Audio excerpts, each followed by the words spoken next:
Old city میں نوجوان کے حملے کے بعد بزرگ جان بحق حافظ بابا نگر میں افسوسناک واقعہ۔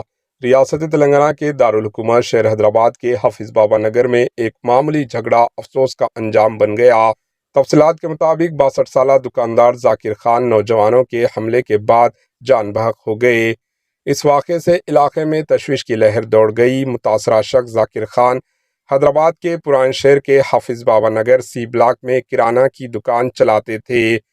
ان کے قریبی پان شاپ مالک کے ساتھ دکان کے سامنے کرسیاں رکھنے پر بحث ہو گئی۔ ایک دوسرے کے درمیان لفظہ لفظی کے دوران پان شاپ کے نوجوان مالک نے ذاکر خان کو پیٹ دیا، جس کے بعد ذاکر خان بے ہوش ہو کر نیچے گر پڑے۔ انہیں فوری طور پر قریبی اسپتال منتقل کر دیا گیا، لیکن راستے میں ہی زندگی کی جنگ ذاکر خان ہار گئے۔ کنچن باغ پولیس نے واقعے کا نوٹس لیتے ہوئے کیس درج کر لیا۔ پولیس نے اس معاملے کی گہرائی سے تحقیقات کر رہی ہے۔ یہ واقعہ علاقے میں خوف و ہراس کا باعث بن گیا ہے۔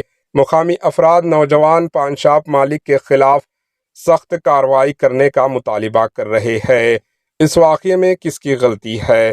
پہلے کرانہ شاپ اور پان شاپ مالک میں ایک دوسرے کے دلوں میں نفرت، چھوٹی سی بات پہ ہاتھا پائی، تیسرا نوجوانوں اگر اپنے غصے پر قابو کرتے یہ حادثہ پیش نہ آتا۔ Bureau report, H N news.